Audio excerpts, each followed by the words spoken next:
Visite o Ministério Evangélico da Reconciliação. Compromisso com a Palavra de Deus. Nossas reuniões. Domingo às 9 horas, Escola Bíblica. Domingo às 20 horas, celebração e pregação da Palavra de Deus. Quarta-feira, às 20 horas, oração e ensino bíblico temático.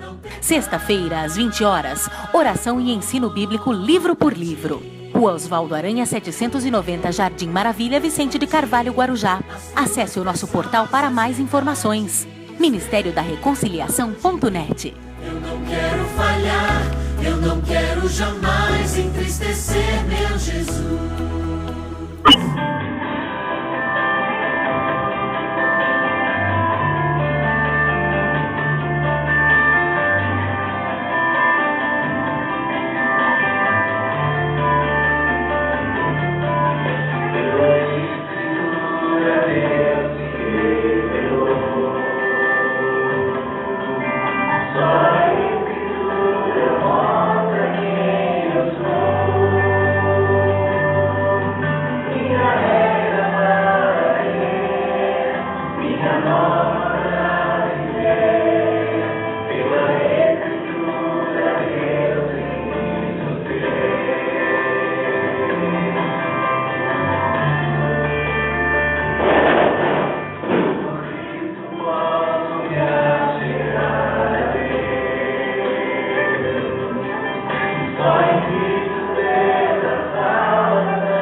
Graças a Deus, né, amados? Hinos da Reforma. Estaremos falando sobre isso hoje, né? Sobre a igreja reformada e reformando. Vamos estar então, na noite deste dia, meditando sobre essas coisas que o nosso Deus tem feito por nós, né? Eu gostaria de chamar o nosso irmão Jadiel para poder fazer leitura do texto bíblico básico. Se encontra, não está aí na lição, tá, amados, mas faz parte do conjunto, tá? Como os irmãos tiveram a oportunidade de estar lendo a lição de número 2 da nossa apostila, né? Está centrado em Atos dos Apóstolos, né? E o texto básico, então, é Atos 2, do verso 1 ao verso 11.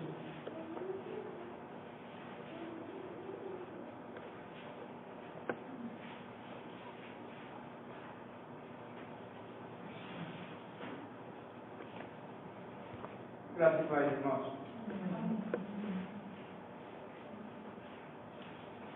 Atos 2, do 1 ao 11. Amém? Diz assim o texto. Cumprindo-se o dia de Pentecostes, estava todos reunidos no mesmo lugar.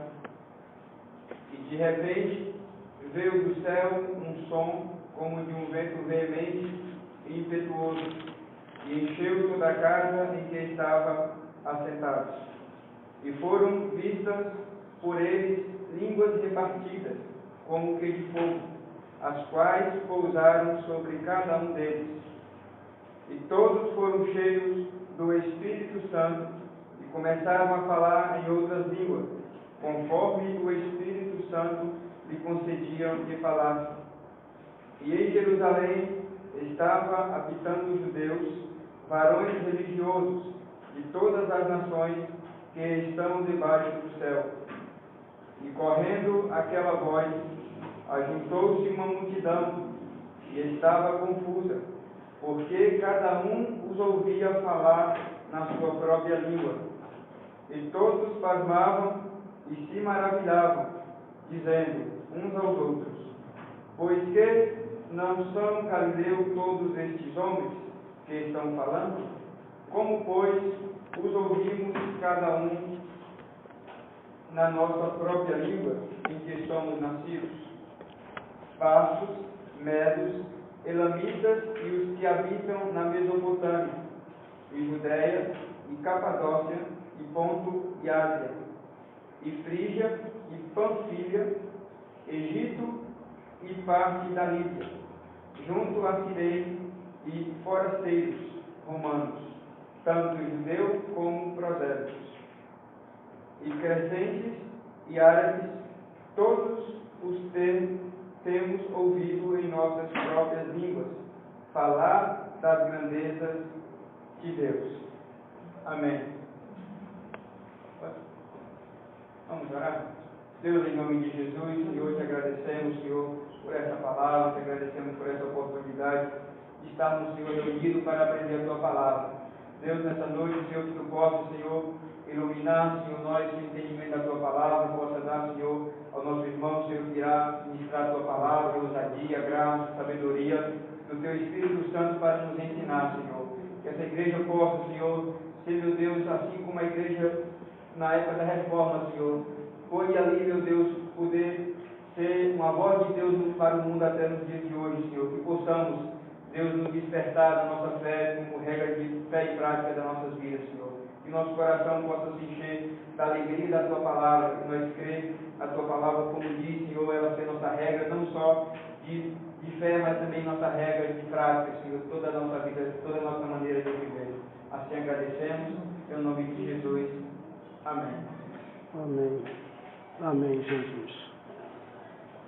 Graças a Deus por isso, né, amados? A lição de hoje, ela fala sobre a expansão da igreja. E eu desejei fazer a leitura de Atos 2 aqui, justamente porque é em Atos 2 que fica o registro básico de o nascimento da igreja, o momento exato em que a igreja vem a se formar, né? O momento exato da igreja estar se formando e começar então o que o comentarista comenta aqui, a expansão da igreja, né?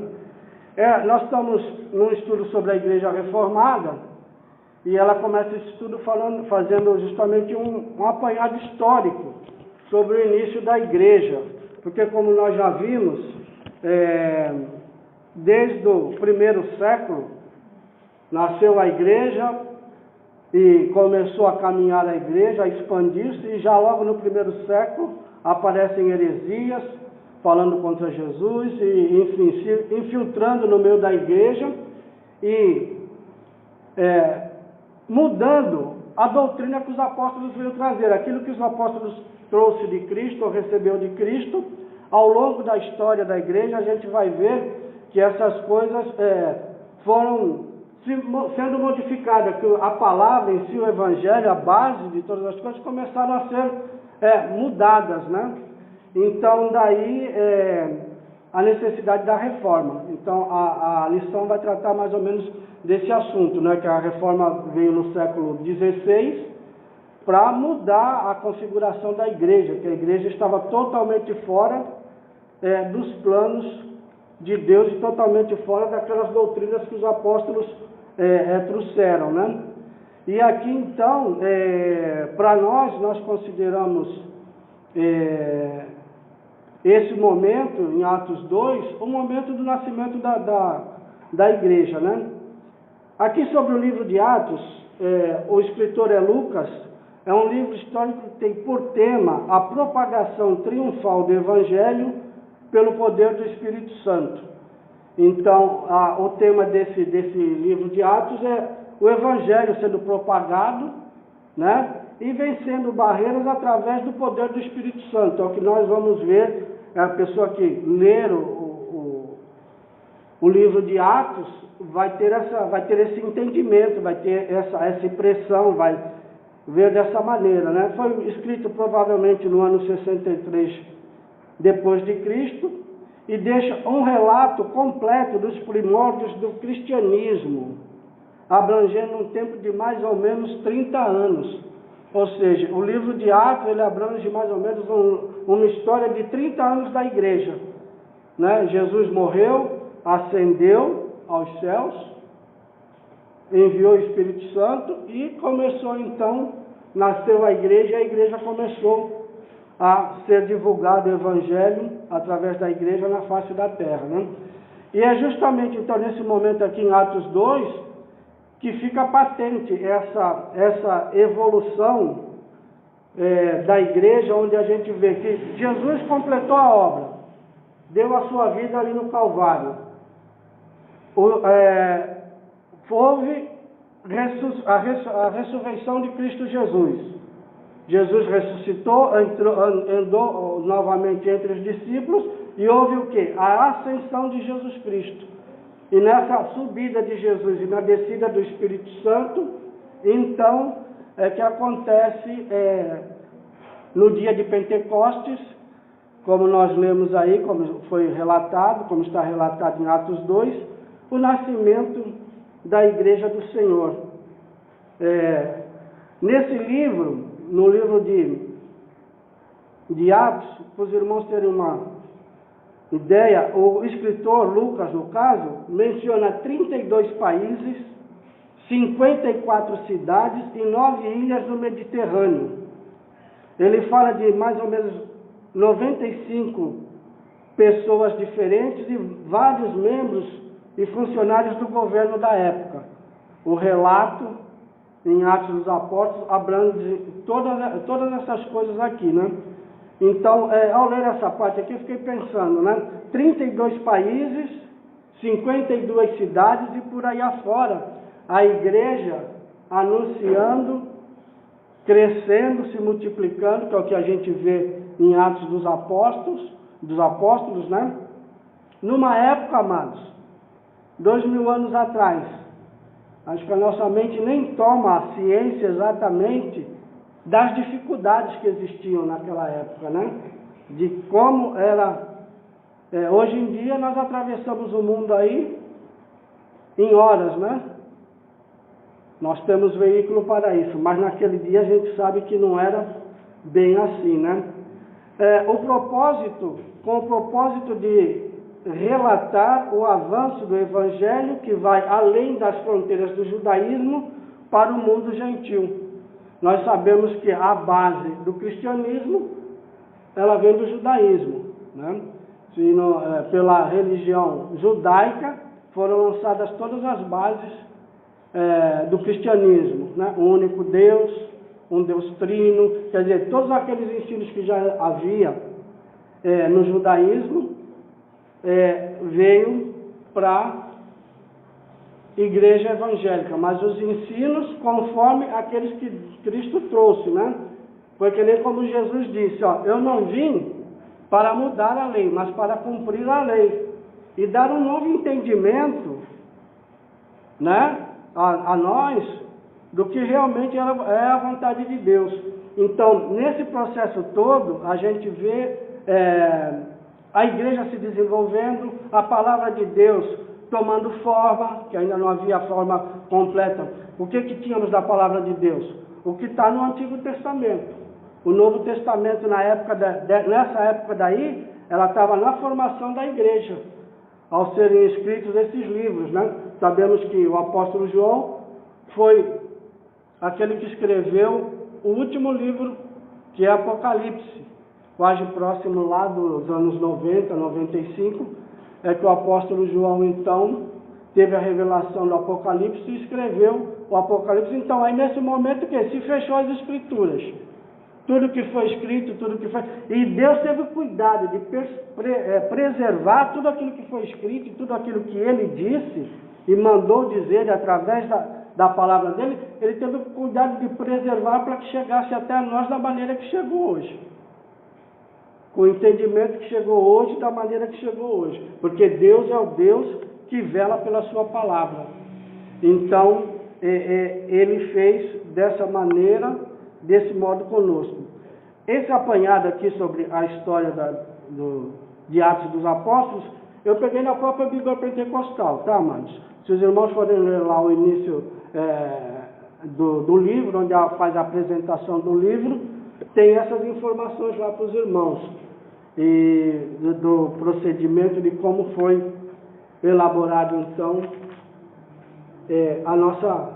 o nosso livro de Atos, né? E a lição 2, ela trata então da expansão da igreja. Nós usamos o texto de Atos 2, de 1 a 11, justamente para ver esse momento glorioso do nascimento da igreja do Senhor, né? Que em Atos 2 aí fica bem descrito. E na lição de hoje, então, na lição da nossa apostila, não sei se os irmãos estão com elas, não sei se tem alguém que não tem. Nós estamos na segunda lição, acho que a irmã Valéria ainda tem lição lá, né, irmã Valéria? Então, o irmão que desejar, que ainda não pegou, pode pegar com a irmã Valéria, para poder estar acompanhando os estudos, tá, amados? Juntamente conosco, né? Então, nós vamos estar vendo aqui a expansão da igreja do Senhor, como ela se deu, né?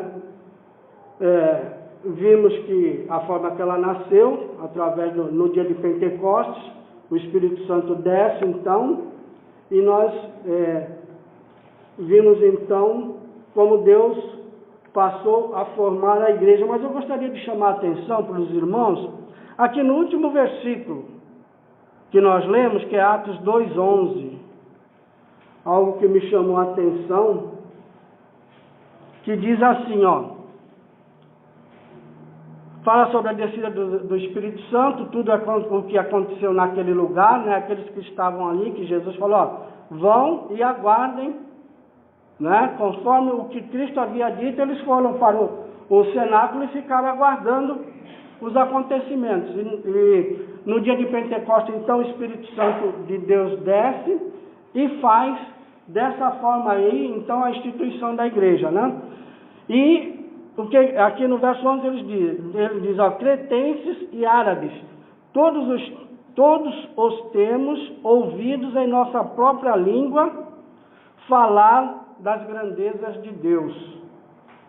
Se os irmãos puderem acompanhar a leitura, ele descreve aqui vários países, várias localidades fora de Jerusalém, com pessoas ali prosélitos, ou seja, seguidores do judaísmo, que estavam ali também, aguardando a promessa, esperando o momento em que Jesus havia dito sobre a descida do Espírito Santo de Deus. E ali eles estavam de várias nacionalidades. E aqui ele diz, ó, cretenses e árabes, todos os termos ouvidos em nossa própria língua. Houve línguas estranhas. Mas de que maneira, queridos? Dentro do fundamento que a própria palavra de Deus dá, dos princípios que a palavra de Deus dá, para entendimento. Ali não houve falar em línguas para que ninguém tivesse proveito para si mesmo ou unicamente para si. Eles viram ali varões galileus, ou seja, judeus, falando em outras línguas, línguas dos cretenses, línguas de vários lugares, na Capadócia, Mesopotâmia, de vários lugares falando na língua deles mesmos, de forma que eles entendiam. Então, aqui fala o quê? Eu vi aqui dois princípios. O princípio da razão para levar a entendimento. A palavra de Deus, ela é exposta para que nós venhamos a entender, conhecer e saber quem é esse Deus. E também, ela é universal. É para todos. Não era para ser uma coisa exclusivamente dos judeus e para os judeus. Eram para todos. Ele praticamente, nós vemos ali, essa descrição que fala aqui em Atos, praticamente o Evangelho alcançou todas as localidades do mundo da época. Todas as localidades, praticamente os países, cidades ali do mundo da época, eles foram alcançados pelo Evangelho naquela época. Pelo que Deus fez com a sua igreja através do trabalhar do seu Santo Espírito, através do trabalhar do Espírito Santo de Deus. E aqui nesse verso 11, então, me chamou a atenção isso de falar em outras línguas, mas línguas que se entendessem, para que esses fossem alcançados pelo Espírito Santo, tivessem entendimento da vontade de Deus e tivessem as suas vidas transformadas, porque eles estavam ouvindo falar de modo que eles tinham entendimento, eles tiveram acesso ao Evangelho, eles tiveram acesso às boas novas, não estavam falando numa língua que eles não entendiam, mas que eles sabiam. Então, aquele princípio que o Evangelho é para todos, e é conseguido através de entendimento, né? E mais abaixo, para aquilo que a igreja nasceu. A igreja nasceu para quê? Qual a finalidade da igreja? Nós já vimos, o pastor já comentou isso quando estava dando a primeira aula e falando sobre o nascimento da igreja, para que a igreja veio, né? E aqui fala, nas nossas próprias línguas, falar das grandezas de Deus.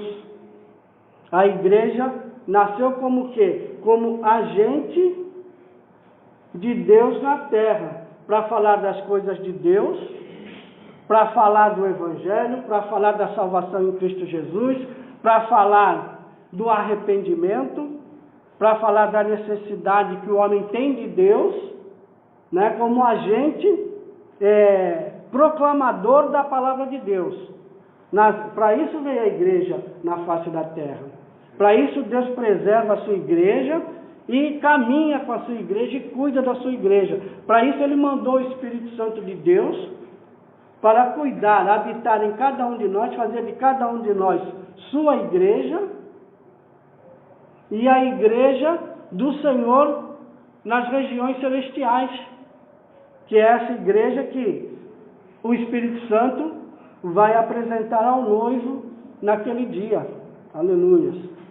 Né? É essa igreja que é a noiva de Cristo, né? Tem o simbolismo da noiva de Cristo, que é o Espírito Santo de Deus que cuida agora e que zela para que ela chegue diante de Cristo Jesus imaculada, sem rugas.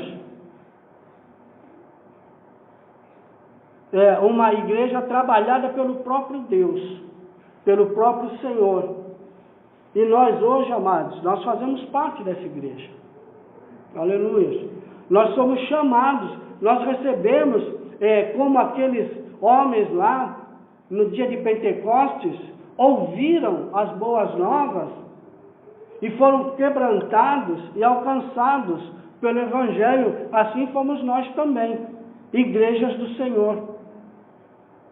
E que também temos como chamada essa parte de o quê? De levarmos o conhecimento de Deus para outras pessoas, para outros povos, para outras localidades, para que através de nós outros sejam alcançados, para que através do Evangelho outros sejam alcançados.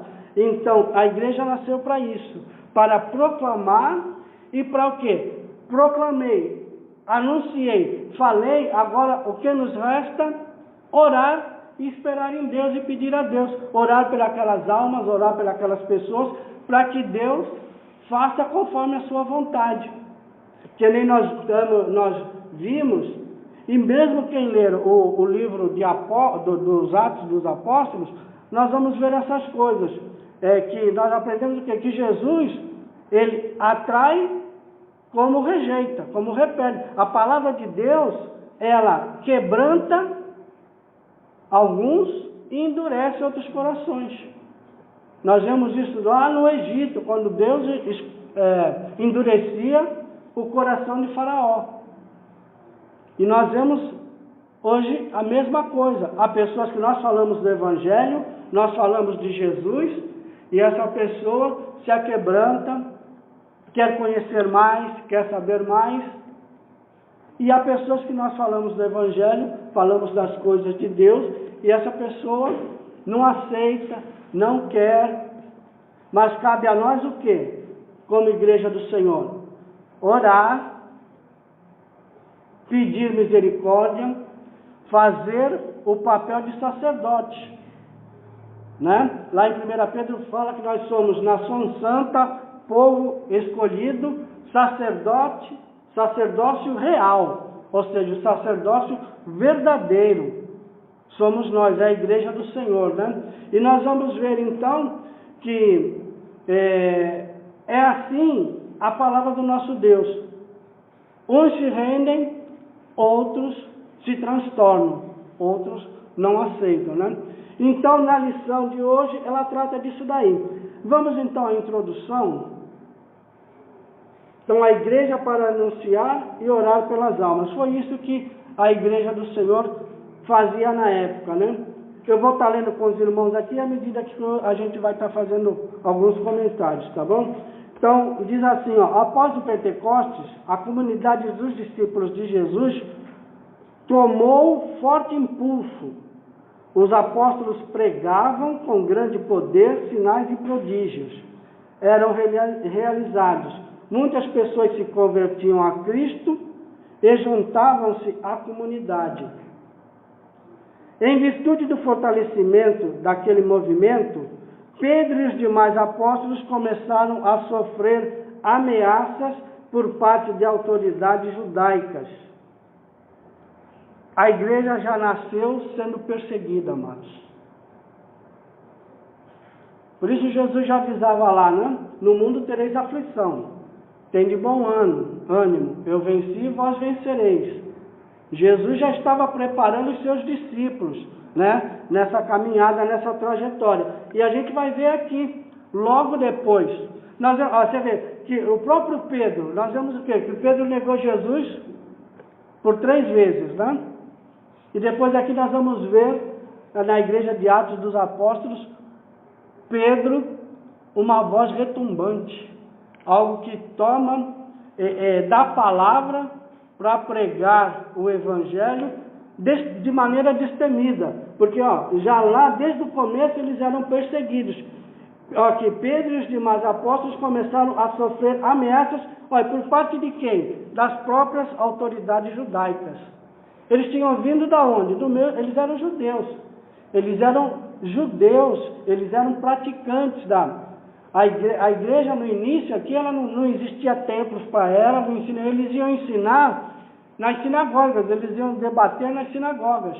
Então aqueles que tinham se convertido, eles iam para as sinagogas, para falar de Deus, porque para eles continuavam na direção de Deus, na vontade de Deus, andando conforme Deus queria, né? E revelando que aquele Messias que os judeus esperavam, que eles aguardavam vir, já tinha chego. Vamos ver aqui, quem pode ler para nós? Atos 4, 16 e 17. Atos 4, 16 e 17. Perseguidos pelas próprias autoridades judaicas. Olha aí, quem pode ler para nós? Dizendo, que havemos de fazer a estes homens, porque a todos os que habitam em Jerusalém é manifesto que por eles foi feito um sinal notório, e não podemos negar. Mas, para que não se divulgue mais entre o povo, ameacemos para que não fale mais nesse nome a homem algum. Para que não mais fale nesse nome a homem algum. Então a igreja, saindo da própria, vamos dizer, da própria nascente deles, da própria igreja, sendo perseguidos, né? E nós vemos isso lá. Então, aquela palavra que uns ouviam e iam se convertendo, também endurecendo aqueles que já até conheciam, mas não aceitavam, né? Então, diante da intensificação das ameaças, não esmoreceram, pelo contrário, tornaram-se ainda mais intrépidos no anúncio da palavra. Ou seja, os irmãos da época, da igreja primitiva, aqueles que estavam ali no cenáculo, eles saíram divulgando a palavra de Deus, e apesar da perseguição, eles não se intimidaram. Eles continuaram, eles iam, mesmo sendo perseguidos, pregando o evangelho, não obstante as ameaças, ou seja, indiferentemente às ameaças, eles continuavam pregando o evangelho. Eles não voltaram atrás, nem se amedrontaram. E dessa forma, como diz aqui, crescia mais e mais a multidão de crentes, tanto os homens quanto as mulheres agregados ao Senhor. Após o martírio de Estevão, um diácono da igreja levado a cabo pelo Sinédrio, Conselho Religioso Judaico, o próprio Estevão, a história que a gente já conhece, diácono da igreja, foi perseguido até a morte, apedrejado por morte pelo Conselho Religioso Judaico. O próprio Conselho Religioso Judaico, aquilo que fizeram com Cristo. Quem foi? Nós sabemos que Cristo foi condenado por 2 crimes, um crime religioso e um crime político. Por crime político que lançaram que ele se dizia rei. Ele falava sobre ser rei dos judeus no milênio. E a outra política, ele foi acusado pelos próprios religiosos da época, pelo próprio Sinédrio, que foi o próprio Sinédrio e o próprio povo, os judeus, que levaram eles até as autoridades romanas para que fosse crucificado.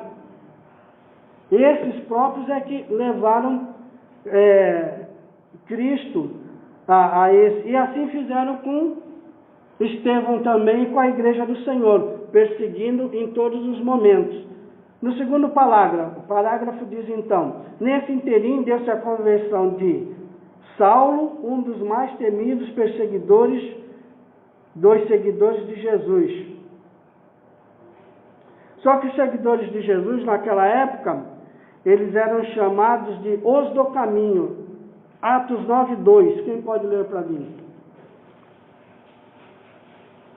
Espero que seja uma versão diferente dessa minha aqui, que essa fala de uma outra forma. Quem lê para nós? 9:2.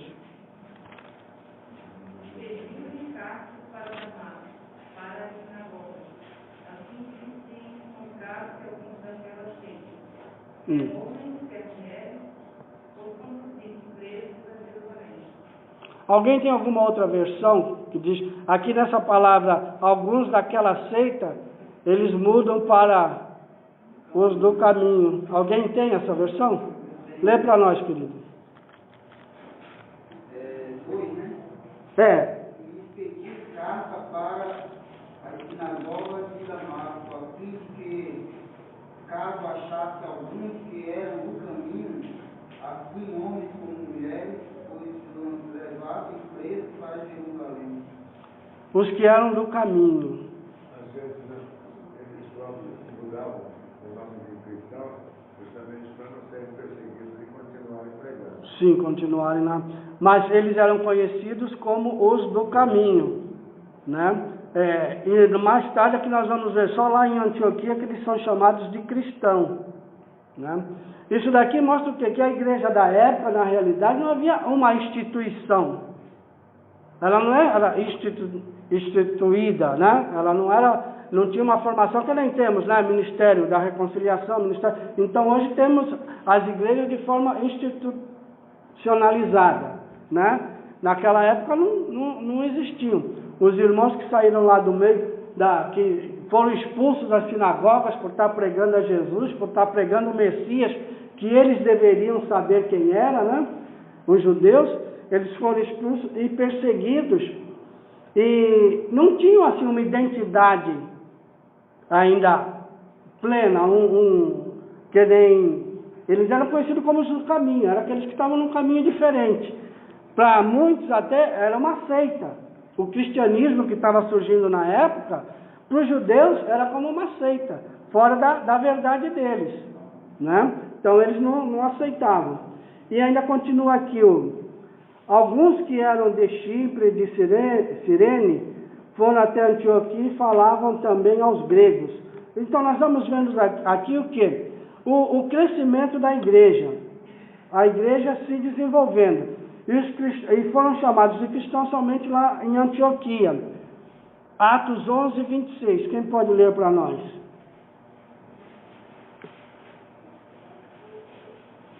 Atos 11:26.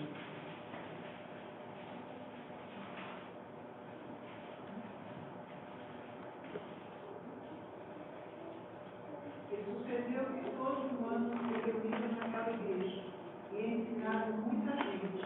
E em Antioquia foram os discípulos pela primeira vez chamados cristãos. Antioquia pela primeira vez foram chamados cristãos. E Antioquia depois se tornou praticamente o quartel-general de Paulo, né? Um centro para o cristianismo para se desenvolver, né? Então aqui o comentarista fala, tópicos para reflexão. A notável expansão da igreja naqueles dias está vinculada a 3 fatores principais. E ele diz esses 3 fatores aqui. O impacto das conversões. Depois, o 2, o impacto das perseguições.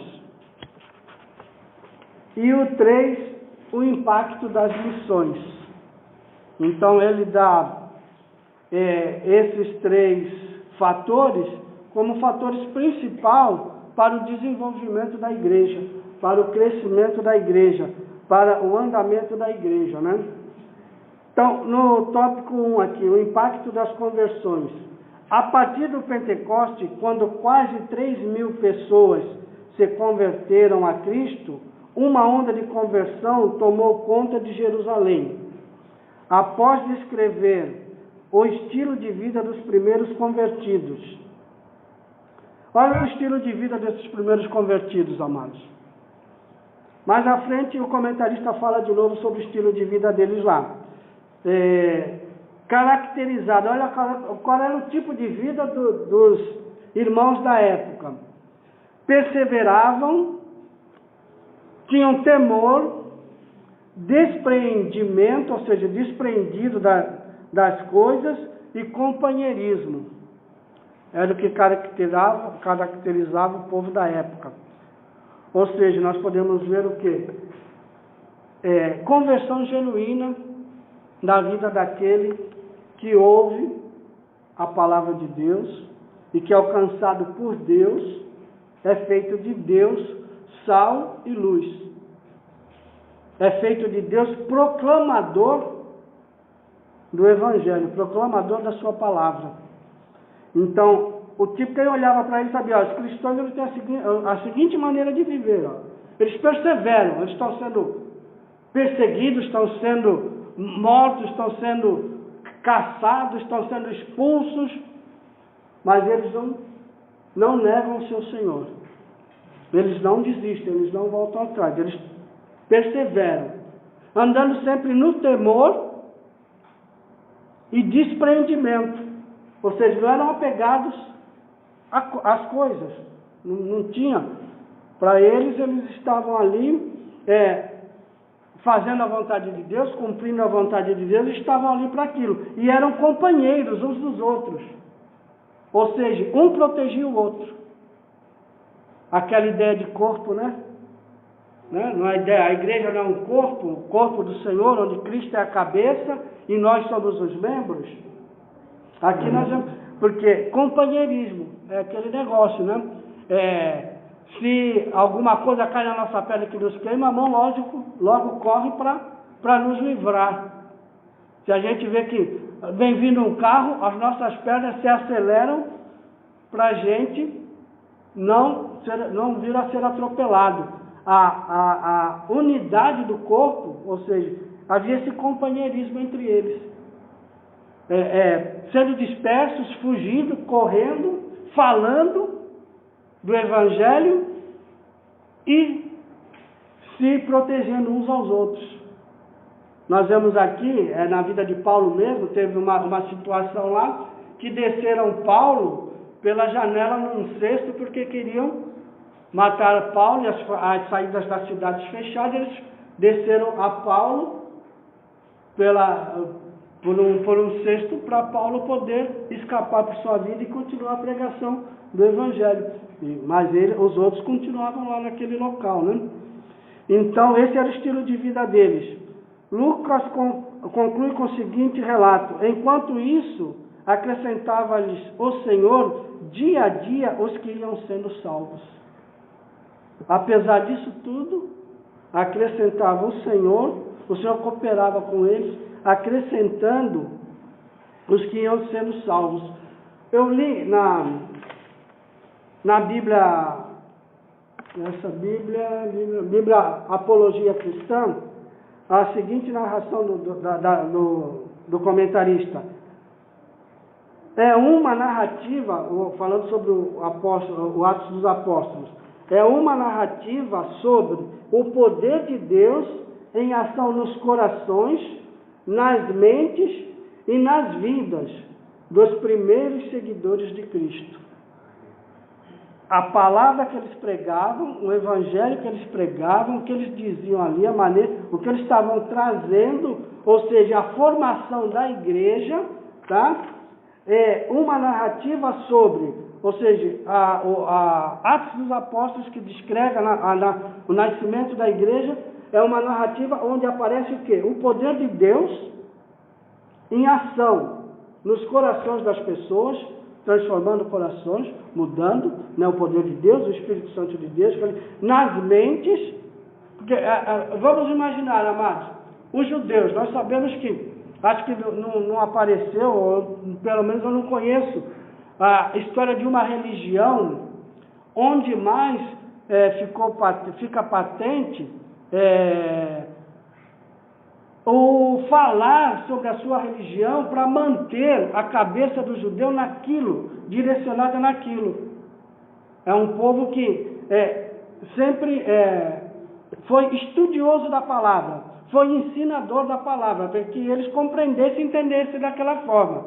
Então, só o Espírito Santo de Deus para mudar a maneira da pessoa pensar para que venha a aceitar o Evangelho. Paulo, o próprio apóstolo Paulo, que aqui em Atos dos Apóstolos relata a conversão de Paulo, nós vemos o quê? A forma que Deus usou para falar com Paulo. Deus falou diretamente com Paulo. Jesus teve encontro com Paulo no caminho para que Paulo, porque Deus tem um propósito na vida de Paulo, assim como tem um propósito na vida de cada um de nós. Cada um de nós tivemos no nosso dia aquele encontro com Cristo Jesus, em que o Espírito Santo de Deus falou com cada um de nós, convertendo, mudando o nosso pensamento, né? Convertendo o nosso pensamento. Então é o poder de Deus em ação nos corações, na mente e nas vidas das pessoas, fazendo com que as pessoas passem a viver de uma maneira para a glória de Deus. A igreja vive para a glória do Senhor. O apóstolo Paulo disse: eu não vivo eu, mas Cristo vive em mim.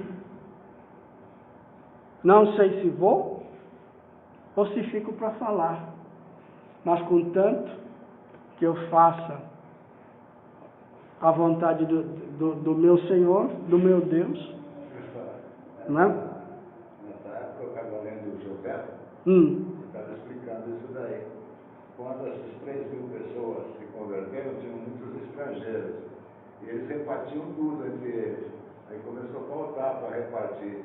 Então esses prosélitos aí, essas pessoas que vinham só por interesse nos bens, começaram a dividir quando começou a ter essas heresias que você falava. É que aqui, que nem Atos dos Apóstolos, praticamente, nós vamos ver que durante... A igreja já nasceu perseguida, tá? Nasceu perseguida, é perseguida, até os dias de hoje é perseguida, tá? Em alguns lugares de uma forma, em outros lugares, mas, amados, de qualquer forma, nós somos um povo perseguido. Se nós formos pôr em conta a secularização, a maneira que o mundo vive e quer viver, isso é perseguição para nós.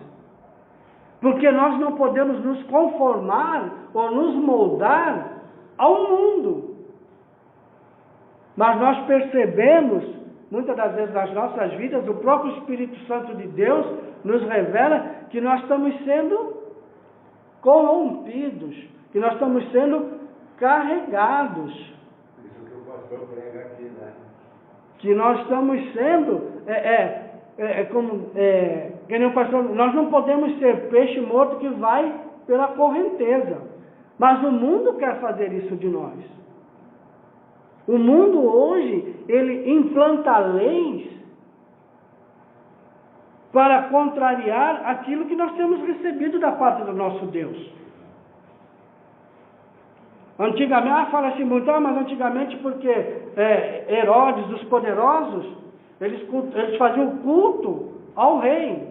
Então eles proibiam, os homens que nem houve época na igreja aqui, de proibir o evangelho para que se adorasse somente a César. Hoje, na nossa época, os Césares tomaram outras formas. São outros senhores que aparecem querendo nos obrigar. E muitos deles nós já até aceitamos de boa, como diz o outro. Nós já nos conformamos. Né? Nós já aceitamos plenamente. Eu torno a falar uma coisa que entrou pelo meio da igreja, que está aí de uma forma, e nas nossas cabeças até a gente não vê como se via antes, é o divórcio. Hoje, hoje é casar e descasar, entendeu? É normal. Então são os Césares que aparecem, que a sociedade da época vai nos impondo, e que se nós não estivermos atentos, voltados para a palavra do nosso Deus, amados, nós vamos sofrer, nós passamos perseguição. Agora, a gente vê, a igreja, a gente vai lendo o livro dos apóstolos. Amado, essa lição toda, ela fala sobre o livro, essa lição aqui, ela fala sobre o livro de Atos dos Apóstolos. O que essa igreja passou, o que essa igreja pelejou. Aí eu paro para pensar. Às vezes a gente fala, queria voltar à igreja primitiva. Será que nós tivéssemos dessa forma, como esses nossos irmãos estavam, sendo expulsos da sua casa, correndo pelo caminho para não serem mortos, mas mesmo assim falando, é Jesus, é o Senhor, o Messias chegou, ele está voltando. Uma das grandes esperanças da igreja da época é a esperança nossa. Hoje Jesus está voltando. Eles iam pelo caminho. O Messias esperado já veio. Ressuscitou, mas ele vai voltar, ele está voltando. Eles não tinham, por isso havia esse desprendimento no coração dos irmãos, porque eles não tinham expectativa de, vou viver aqui agora. O maior sonho de todos, construir minha casa agora, estou legal. Agora até o dia que eu morrer, até a hora que Deus chamar, está tudo ótimo, está tudo bem, estou tranquilo. Eu digo isso porque isso é um sonho de todos nós, né, amados? É justo, é coisa, trabalhamos por isso, né? Mas eu estou falando em relação ao despreender. Eles acabavam deixando os seus lares, às vezes os seus parentes, porque muitos dentro da mesma, um aceitava dentro da mesma casa e os outros que não aceitavam. E eram judeus. Iam te entregar, iam te levar lá para o Sinédrio. Mas o Espírito Santo de Deus, aleluia, o Consolador, habitava neles, estava com eles, auxiliava eles, esforçava eles, punha esses sentimentos nos seus corações, de forma que para eles, eles se sentiam privilegiados por sofrer pelo Evangelho, sofrer por Cristo Jesus. Tem uma parte aqui até que eles falam assim, vamos lendo para a gente ver. Em Atos 4:4, o evangelista já fala de quase 5.000 discípulos. Ali nós ouvimos falar em 3.000. Já em Atos 4:4, Atos 2, 3.000. Atos 4:4, 5.000. Sem contar com mulheres e crianças, né? Aqueles que tinham entendimento e que se curvaram diante de Deus, né? E crescia mais e mais a multidão de crentes, tanto homens como mulheres, agregados ao Senhor. Em Atos 6:7 relata que crescia a palavra de Deus e em Jerusalém se multiplicava o número de discípulos, também muitíssimos sacerdotes obedeciam à fé.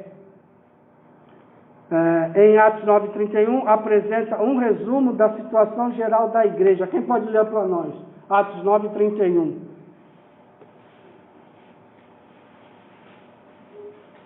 Assim, pois, as igrejas em toda a Judéia, Galiléia e Samaria tinham paz, e eram edificadas e se multiplicavam, andando no temor do Senhor e consolação do Espírito Santo.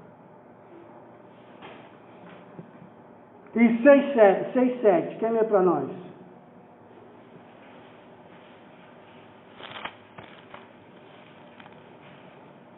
Crescia a palavra de Deus e em Jerusalém se multiplicavam muito o número dos discípulos, e grande parte dos sacerdotes obedecia à fé.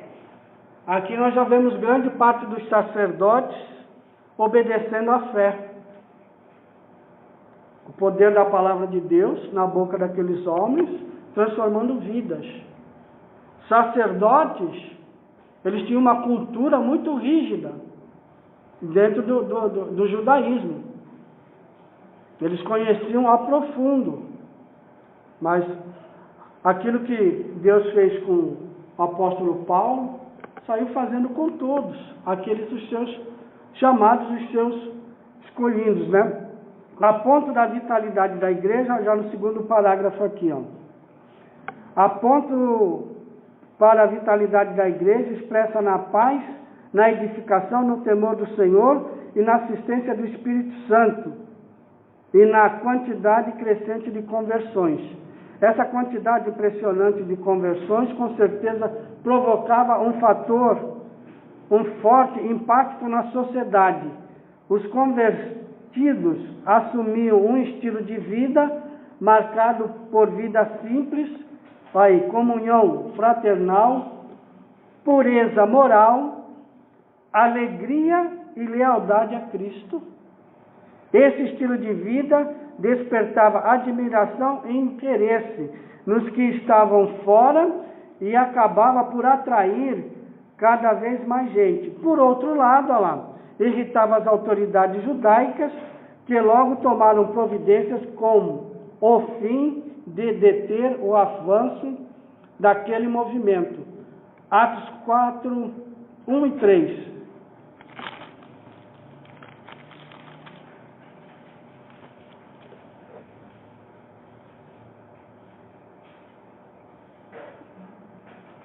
Diz assim, estando eles falando ao povo, sobrevieram os sacerdotes e os capitães do templo e os saduceus, doendo-se muito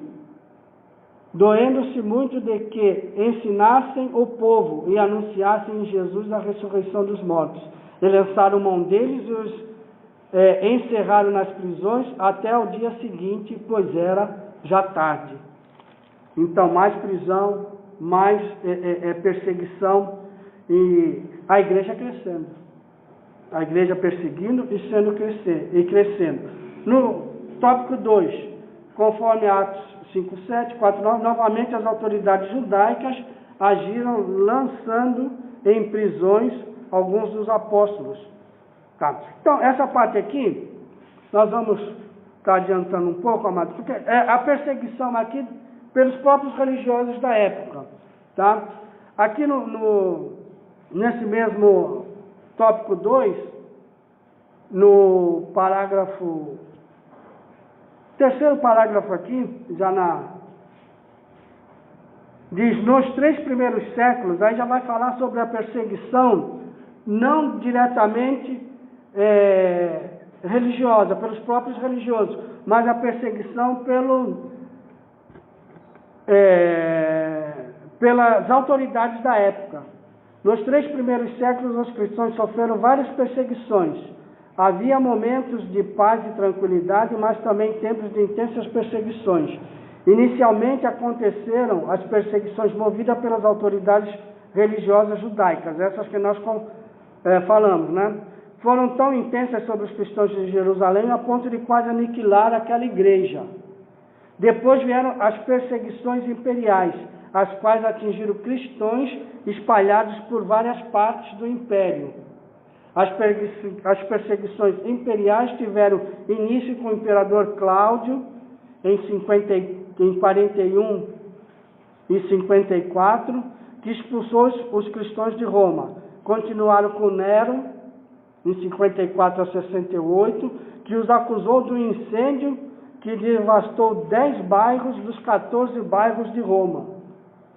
Nero fez isso pelos cristãos da época, tá, amados? No ano 65, tornaram-se mais intensas sobre Domiciano.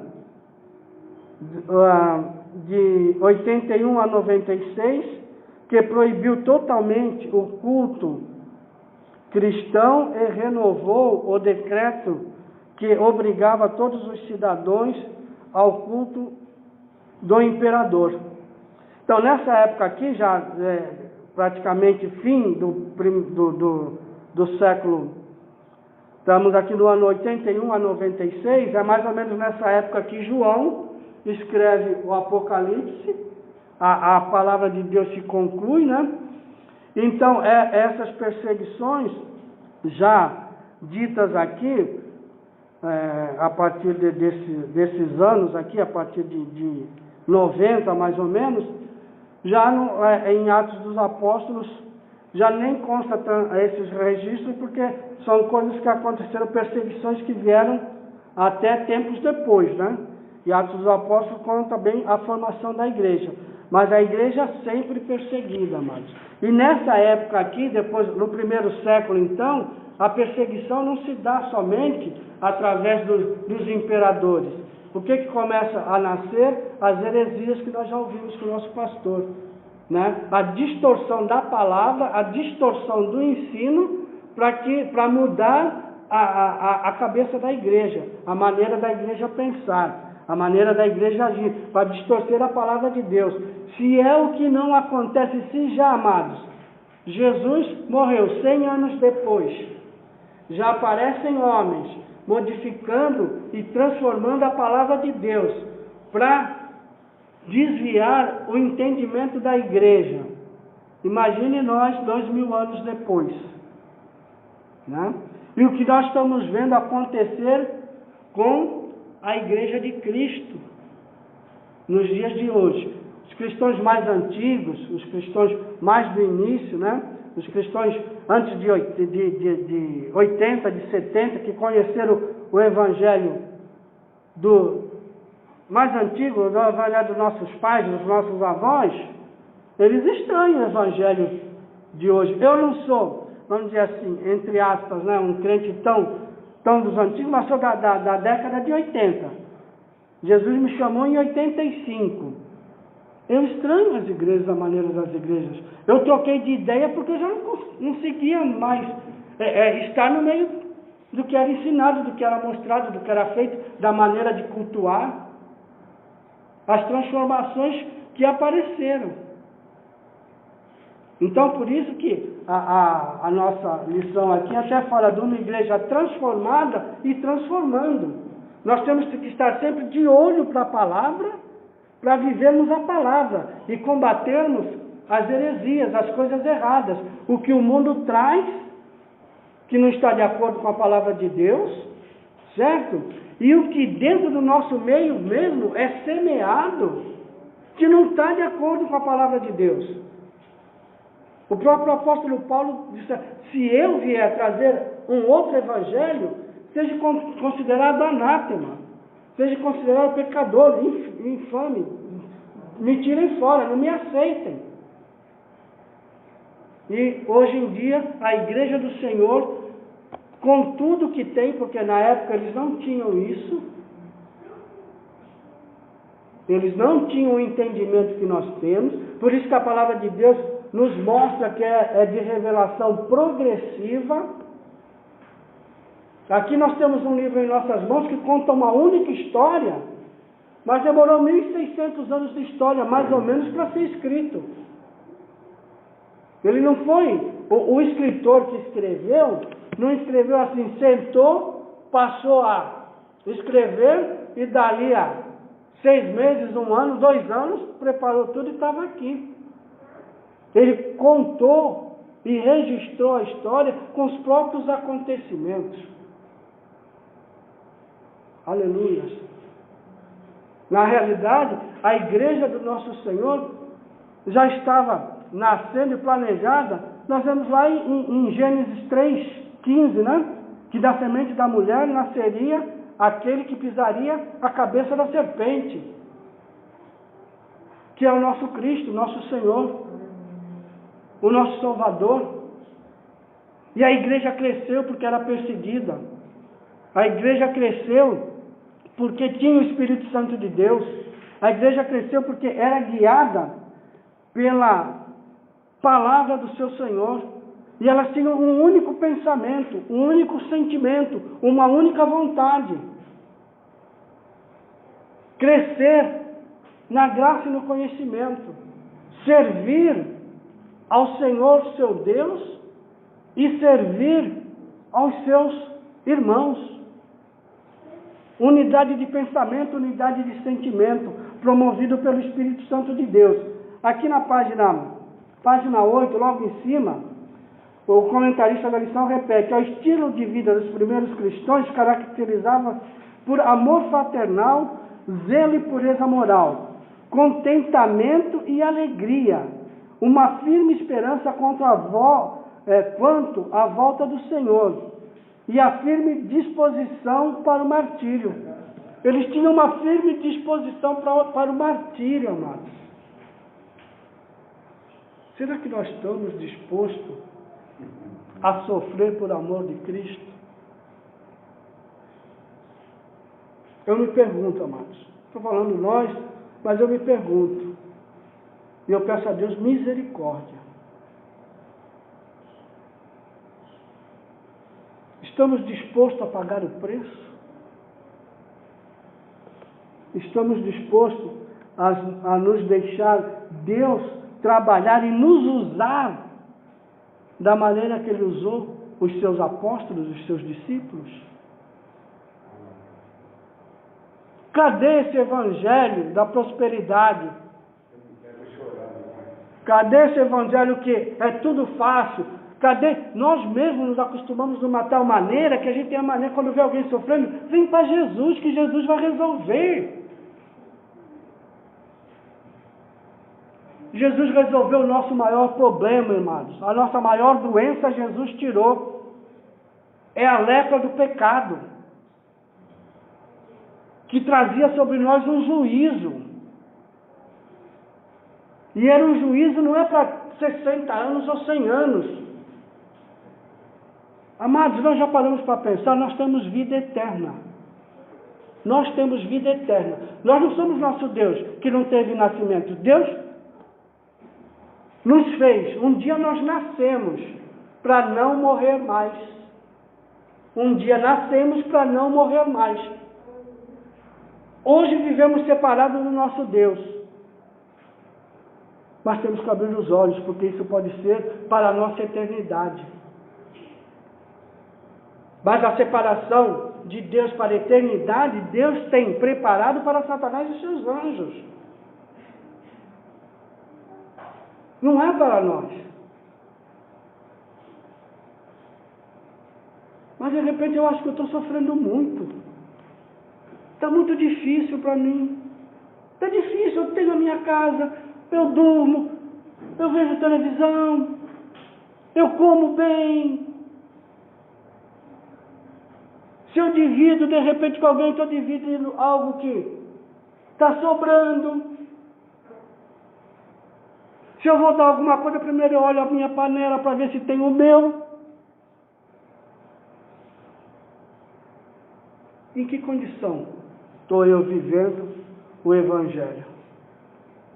A palavra do nosso Deus. Amados, oremos uns pelos outros. Nos firmemos na palavra do nosso Deus.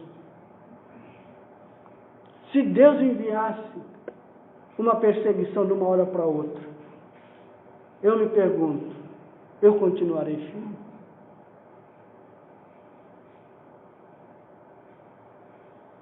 Eu continuarei proclamando a palavra do meu Deus? Amados, nós somos agência de Deus na terra para proclamar a palavra de Jesus e para orar e interceder por aqueles que a ouvem, para que Deus converta e traga para o seu redil. E levarmos no nosso coração a convicção daquilo que Deus nos deu. Da fé que Cristo Jesus, através do seu Santo Espírito, outorgou a cada um de nós, através do poder da sua palavra. Que nós possamos verdadeiramente pedir a Deus: Senhor, faz de mim um verdadeiro servo. Faz de mim um verdadeiro praticante da tua palavra. Amém, amados? O tempo é passado e vamos... Eu acabei orando. O que nós estamos pedindo nas nossas orações? O que nós estamos pedindo? O que nós estamos querendo? O que nós estamos desejando? Né? É o que ele ofereceu para Jesus lá no deserto, na terceira petição lá. É todas as coisas que a gente está pedindo na oração. Então, tu vê, né? Então, amados, a última parte dessa lição seria o impacto das missões, que vai falar muito sobre as viagens de Paulo, o que Paulo fez, onde Paulo alcançou, até onde Paulo foi, né? Então, essa foi a expansão da igreja, né? Uma igreja onde havia muitas conversões, independente das perseguições, das dificuldades, da falta de condição, muitas das vezes, mas eles não se aprendiam as coisas e não se deixavam vencer, não se davam por vencidos, eram perseverantes.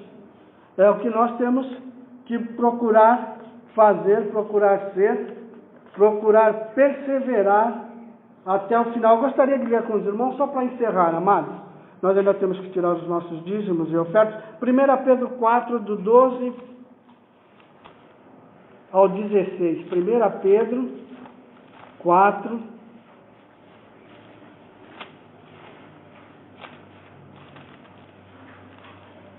do 12 ao 16, que diz assim: Amados, não estranheis a ardente prova que vem sobre vós para vos tentar, como se coisa estranha vos acontecesse. Mas alegrai-vos no fato de serdes participantes das aflições de Cristo, para que também, na revelação da sua glória, vos regozijeis e alegrais. Se pelo nome de Cristo sois vituperados, bem-aventurados sois, porque sobre vós repousa o Espírito da glória de Deus.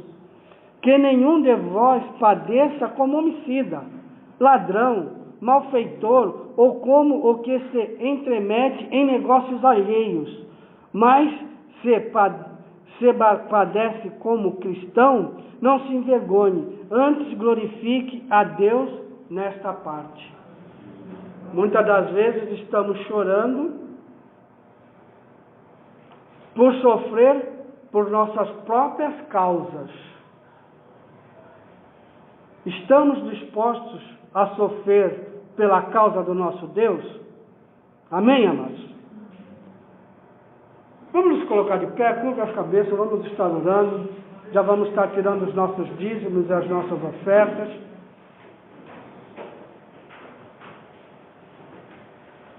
Oremos, queridos. Pai Santo, Deus da glória, queremos te agradecer, ó Deus, pela tua misericórdia e graça sobre as nossas vidas, por aquilo que tu trouxeste, Senhor, aos nossos corações, Senhor. Sabemos que tu és Deus misericordioso, Deus amoroso, e é o Deus que cuida de nós, Pai. Tem misericórdia, Senhor, de nós. Converte verdadeiramente os nossos corações. Leva-nos, Senhor, a sermos servos fiéis, ó Pai querido, tanto ao servir a Ti como servir, Senhor, aos nossos irmãos. Nos ajuda, Senhor. Sê conosco, Pai. Agora, Deus, também iremos contribuir com a Tua obra. Ó Pai querido, abençoa aquele que vai contribuir, aquele que não pode contribuir. Deus, que seja tudo para engrandecimento da Tua obra. Tu não precisas, Senhor, do nosso dinheiro, sabemos disso. Mas a Tua obra que precisa, Pai. E que nós possamos fazer isso com alegria de coração, Senhor. Porque recebemos de Ti, Senhor. E que nossos corações estejam alegres, Senhor, por poder devolver a Ti uma pequena parcela de tudo aquilo que Tu tem dado a cada um de nós. É o que nós te pedimos e te agradecemos em o nome de Jesus. Amém e amém, Jesus. Deus nos abençoe, amados. Podemos sentar, a irmã Valéria está com oportunidade.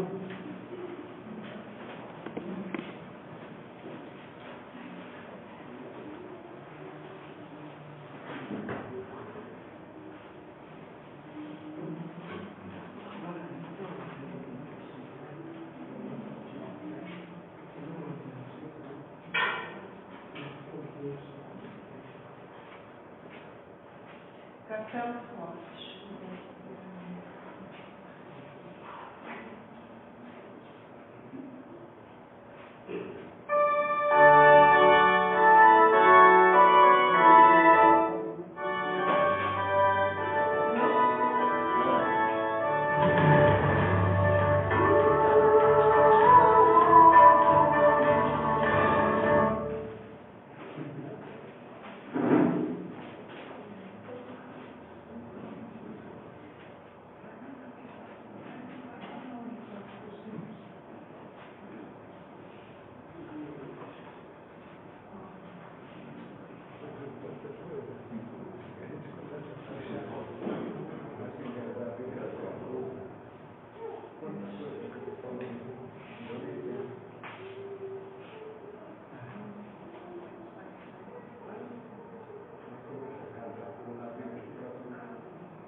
Glorificado e exaltado seja o nosso Deus, né, amados?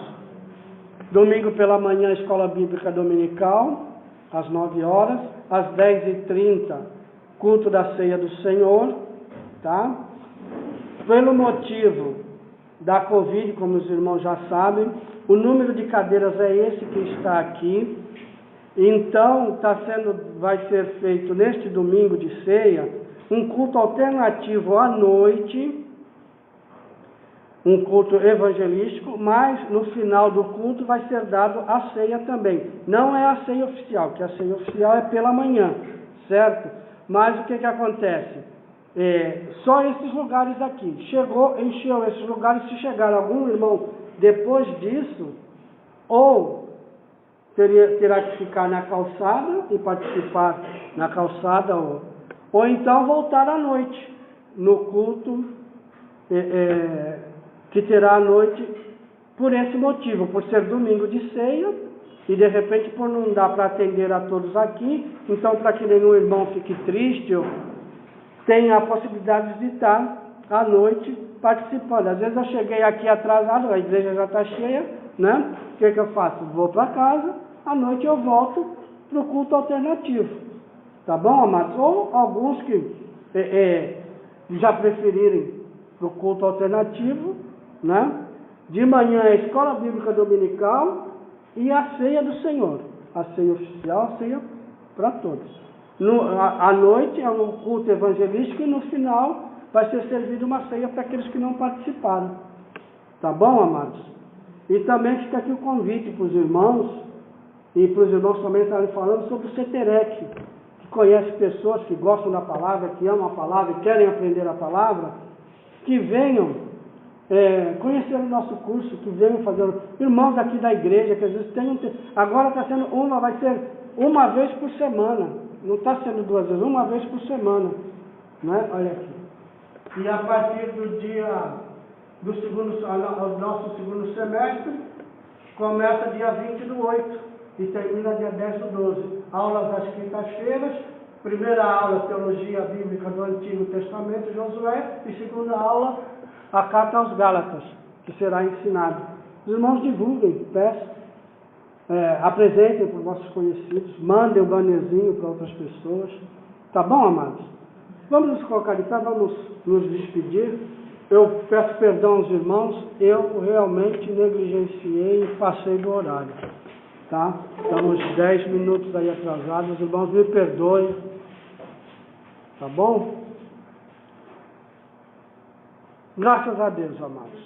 Que Deus nos abençoe, que Deus nos guarde e nos leve para os nossos lares, tá bom? Que o amor de Deus, a graça de nosso Senhor e Salvador Jesus Cristo e as doces consolações do Espírito Santo de Deus seja com todos e que todos digam amém. Uma boa noite para todos, amados. Obrigado. Irmã Isabel? Tua palavra é luz, tua palavra é paz. Venha estudar a Palavra de Deus conosco, Seminário Teológico da Reconciliação. Aqui se estuda com profundidade. Aulas terças e quintas-feiras, às 20 horas. Grade curricular de 64 matérias. Especialização em apologética. Matrículas abertas. Participe das Semanas Acadêmicas de Teologia e Conhecimento Teológico. Rua Oswaldo Aranha, 790, Jardim Maravilha, Vicente de Carvalho, Guarujá. Mais informações, acesse ministériodareconciliação.net. Quero de hoje em diante ser sempre